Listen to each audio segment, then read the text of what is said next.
Hey, you listen to Wrestling Roundup on FreeFM and ArrowFM. As always, I'm Grady, and live on Skype, we got Josh. Yo. He's back, he's ready to roll, and he's going to talk to you about Braun Strowman. Well, I kind of went a roundabout way, but it's kind of what we expected to happen. He's only the third person to ever call his match beforehand, so we'll see how it turns out. To be fair, he's the third, fourth, and fifth person to call his match beforehand. Well, no, because the other matches weren't actually real. True, they weren't. This one's an actual match which he's declared ahead of time. Mm-hmm. Yeah.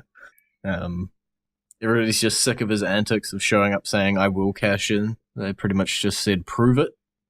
And Braun decided to prove it. And at Hell in a Cell, I presume our main event will be Roman Reigns versus Braun Strowman, Universal Championship, in a Hell in a Cell match. Yep. Sorry, Braun. I don't think it's ending this quickly. I fully expect Roman Reigns to walk out with the championship. I don't know what sort of shenanigans are going to be involved in it in the lead-up, but I'm pretty sure that Roman Reigns isn't going to lose the title straight away. No, it doesn't make any sense, but WWE has done stranger things. Yep. If you'd told me that Braun Strowman was going to fail his Money in the Bank cash-in and lose the match, I don't think I would have believed you until like a couple weeks ago. I could have seen it, because it is technically a possibility, even when Brock was the champ. True. So we've had quite dominant and strong champions for the Universal Championship on Raw recently. And by recently, I mean Brock Lesnar and Roman Reigns. So it's kind of hard, I guess, especially when Brock didn't show up for a while. For now, there's a queue of people who are established and in the upper echelon of Raw that'll be chomping for their championship opportunities, and likelihood is that they're all going to fall. I would be surprised if Reigns didn't make it to at least the Rumble, but I'd expect WrestleMania still as champion. Or at the very least in the championship picture if he does lose it. Yeah. How nice has it been that we've had 2 Raws since SummerSlam, and we've seen the Universal Championship twice. Yeah. Even defended. It's crazy. It's insane. How long was Brock's total reign? 504 days. That was a long one. But it's great to have the title back, featured every week, and there to be actually something that everybody is challenging for and seeing as the very top. Obviously, the Intercontinental belt was there. You can't ignore it. You can't say it wasn't, but it's still no world championship. And it's kind of tied up in the Universal Championship storyline now anyway. Yeah, it kind of is. But it's another one of those weird decisions to put the title back on Seth. Yeah. But I guess it could lead to what we expected 5 years ago, and got a different outcome in that situation. Yeah. It's highly possible. I think it's going to definitely lead to some dissension in the ranks, but I'd expect the Shield to stick around for at least a little while. As a team, we know they're booked for WWE Super Showdown. The 6-man tag really makes sense, so I would expect at Hell in a Cell maybe some sort of stalling match between Rollins, Ambrose, Ziggler, and McIntyre. Yeah, I could see a tag team match at Hell in a Cell.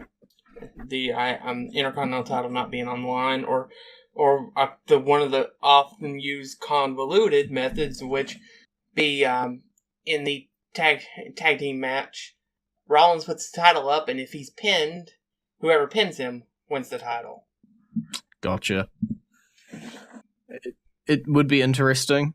It's been a while since they pulled that stunt. I don't know what we'd get. There's also a possibility of just having a one-on-one with people in the corners again.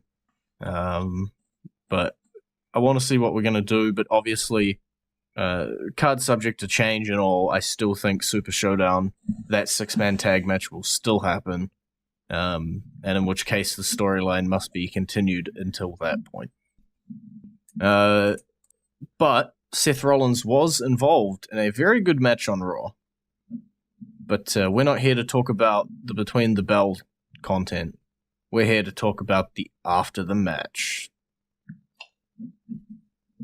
Yeah, he Batista'd. Kevin Owens did. This is gonna be interesting. I was interested until I've heard rumors of what the plan was, and then I was like, I don't care. Now you're gonna tell me, and then you're gonna make me uninterested. Because I've heard rumors of the plan being he'll come back as the new Paul Heyman guy and won't say a word.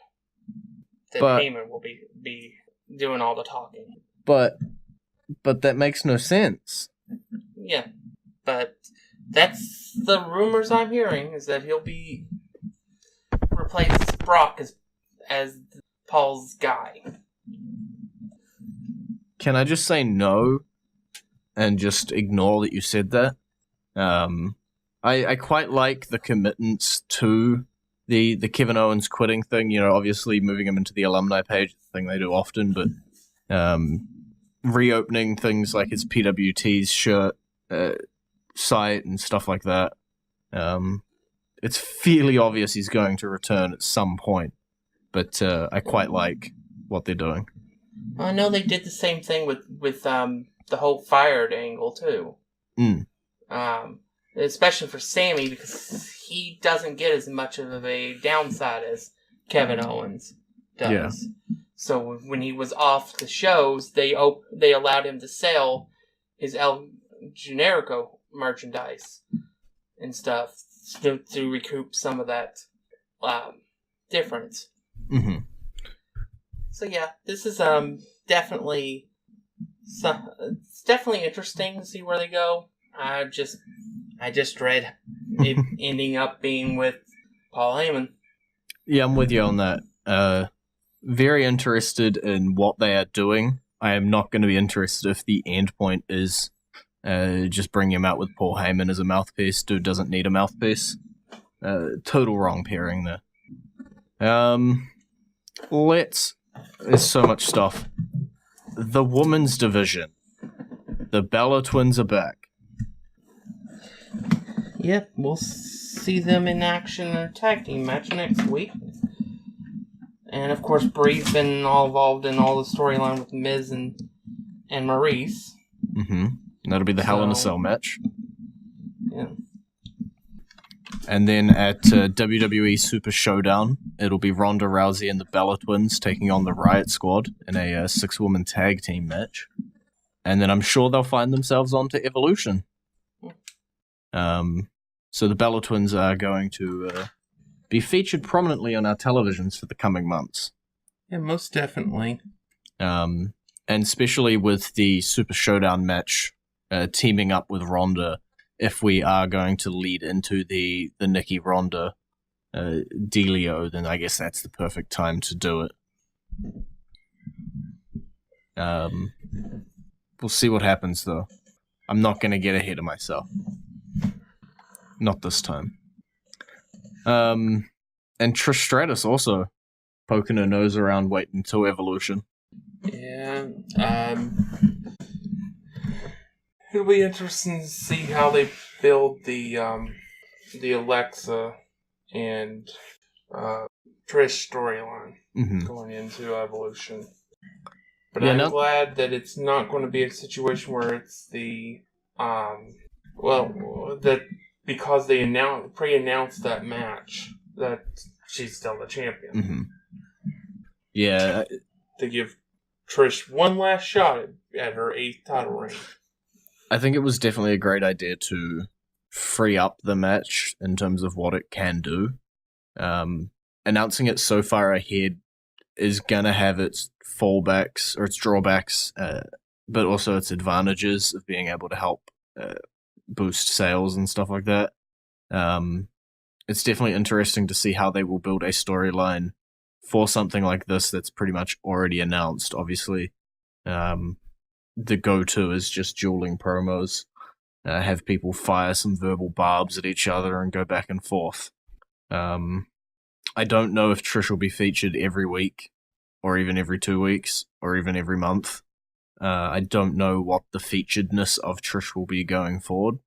So let's see how they build it. And it gives us a chance to have a pay-per-view without an Alexa Bliss title match. They're pretty rare. Unless she wins the title back in the meantime. Let's not talk about that possibility. Let's instead talk about how the Ascension are squished into the wasteland. Yeah, it is what it is. It seems like it's going to be a cliched comment, but I preferred SmackDown Ascension, where arguably they still weren't a huge threat to the titles, but they were at least on the TV and doing something. It's really depressing to see a team like the Ascension once every 3 months and it's just losing to Bobby Lashley in a 2-on-1 handicap match. Yeah, I was personally hoping that it was just a setup to add in the Authors of Pain after them. It's like Corbin comes out. Oh, did I say you had 2 opponents? I meant 4. But then again, that might be next week. For all I know. Yeah. Again, Authors of Pain are probably another great example. At least when they show up, they're not getting absolutely demolished like the Ascension generally. I have heard there's visa issues or something with the Authors of Pain. I don't know if there was any substance to that at all. It was just something I read in passing. So I don't know. Yeah, and the Ascension have been DOA from the moment they arrived on the main roster. Yep. Because they were buried with the gimmick they were given. Yeah, I was sports entertained by them when they were dealing with the fashion police and doing all of that sort of stuff. They're still great in the ring, but as you say, they're dead. And then if you watch the Southpaw stuff and you realize just how great they are for their comedic chops, it makes it even sadder. Yeah. When we talk about like people coming up from NXT and essentially dying on the main roster, I'm probably missing someone off the top of my head, but I'm going to say that these two are probably the biggest disappointment on wasted talent. Yes, it's possible. Tyler Breeze is another one, though. True. They were at least, they were on SmackDown being featured in matches. Definitely a waste of his talent, but he was still featured on television. Not anymore, but he's rehabbing at the moment, isn't he? I thought it was Fandango that was hurt. Someone's rehabbing of that team, and the other one's laying low. A or B, flip a coin. Because I think we saw Tyler Breeze in some singles action here and there. So, yeah, there's been a few flops. But to me, just because I loved the Ascension in NXT so much, I put them a little bit higher on the list. And because they have still floundered for what feels like many years, they didn't get repackaged. They haven't really had anything going for them. There you go. So they debuted on the main roster on December 2014. So it's almost 4 years that they've been on the main roster. And nothing. You know, one could argue Aiden English is up there too. True. He got vaudevillaned and other stuff. I feel like he has some extracurricular reasons for why he may not have worked out as well as he could have. I'll put Apollo Crews on the list of called up way too early. Yeah, he's in a different discussion altogether. I don't think it was in English's case. It wasn't anything he did that hurt him. No, at all. It was the idiot that he was teaming with. It's kind of the problem when you're brought up as a team with a gimmick and everything, and then the other guy screws up. All right, well, we better get into the song, or we're going to have no time to talk about SmackDown. It is Samoa Joe's theme.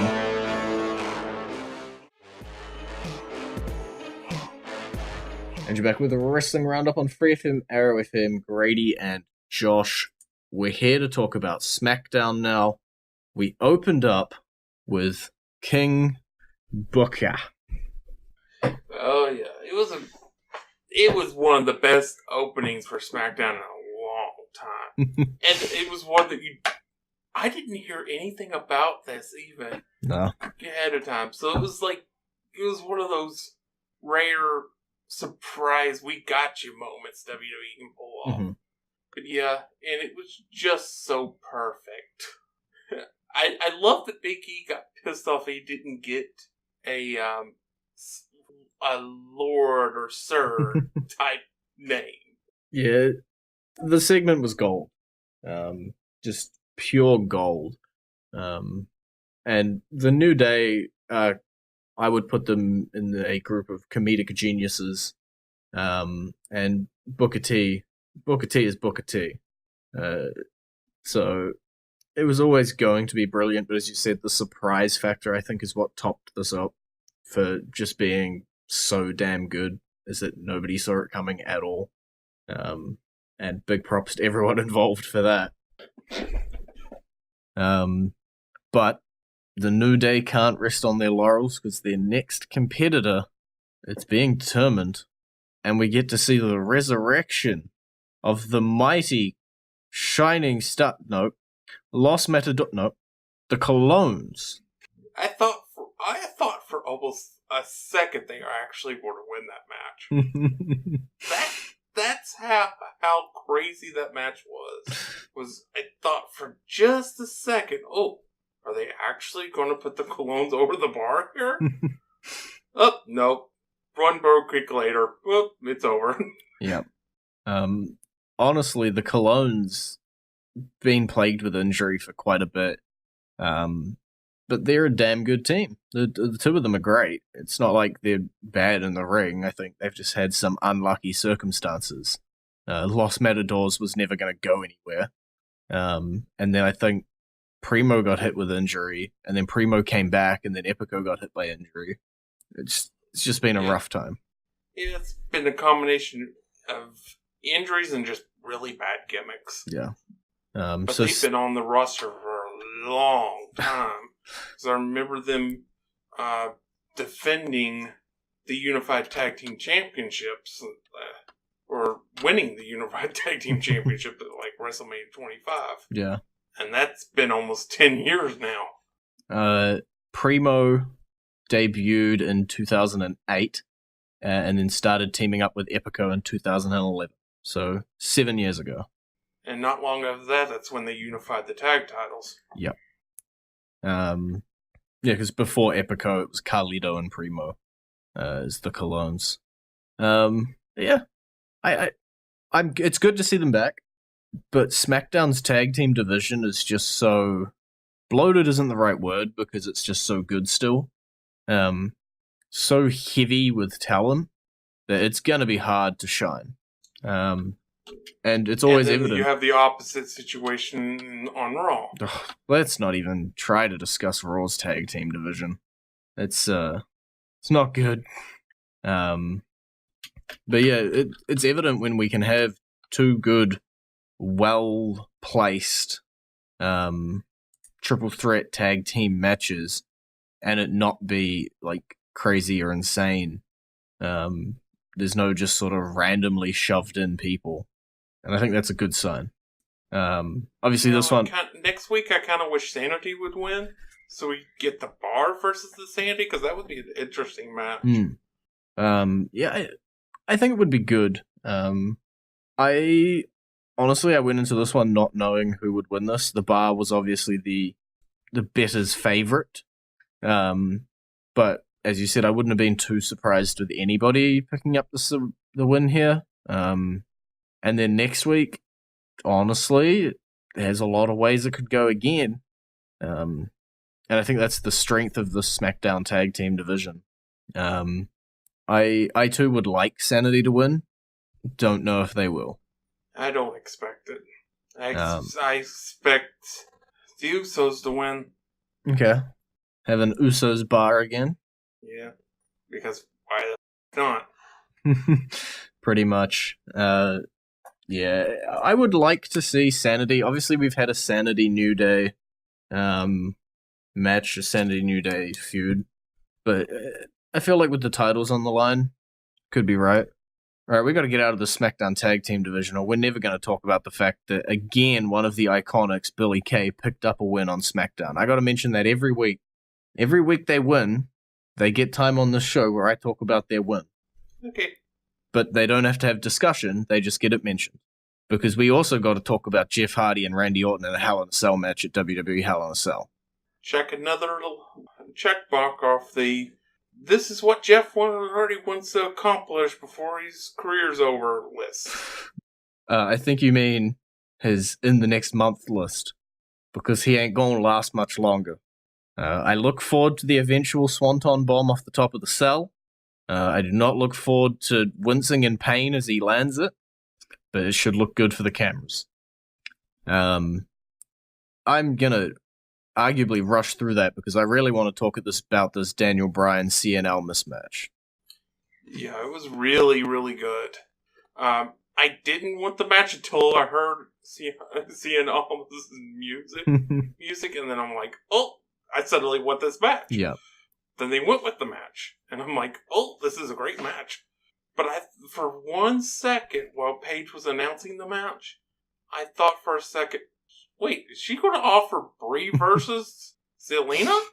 Maybe. Like, they're not going to do that, are they, to us? Are they? It would have been interesting. It definitely would not have been a Brian Almas match. I feel like Brian Almas, given enough time, you don't even need the storyline behind it. Could honestly just be a barn burner. And there's actually something I want to talk about. When they played Mrs. Music, mm-hmm. there was an audible and pretty loud pop. Yeah, so I actually rewinded it and played it again, make sure I was hearing it right. Yeah. So that gives them a possibility of doing the crowd could end up being down the road a 50-50 split. Mm-hmm. No, you see what they're doing is they're cheering for Maurice, not for Miz. I also potentially see down the line, obviously the Bella's busy at, or Brie busy at Hell in a Cell and Super Showdown. With Evolution coming up, if Nikki is going to be in a match with Rousey, I could see Brie in a match with Maurice one-on-one. There's possibilities. I honestly expected that, then it'd be spun off into the tag team match to build more time towards the eventual one-on-one rematch. Mm-hmm. But I forgot there was a pay-per-view between now and Evolution. So they went the other way. Yeah, Super Showdown, Miz versus Bryan for the number one contendership. I'm still seeing it from far out, these two having a match at WrestleMania with the championship involved. I refuse to accept any alternate that does not involve these two men fighting for the championship at WrestleMania. Therefore, that's what's going to happen. Yeah, the storyline, I think, really deserves it. Mm-hmm. I think it's a case similar to the Jericho HBK storyline. That got so heated that it kind of oversaw the title and decided and needed to absorb the title into it. Mm-hmm. Which, unfortunately for CM Punk, meant he had to be kicked in the head. Yeah. I still see it. I see the Rumble being involved. I see whoever winning the number one contendership here being involved. It's just perfectly lining up. Styles will be coming off Joe. Not necessarily anything in the future for Styles. Perfect timing for everything. I see it happening. And it may mean we get another Miz as WWE champion, which I am always going to be happy about. All right, on that happy note, we're going to end the show. We've run out of time. Too much time talking about the SmackDown Tag Team Division. It's been great talking to you. Bye-bye. You can visit our Facebook page, facebook.com/WrestlingRadio, or Twitter page, twitter.com/WrestlingRadio. And we'll see you next week.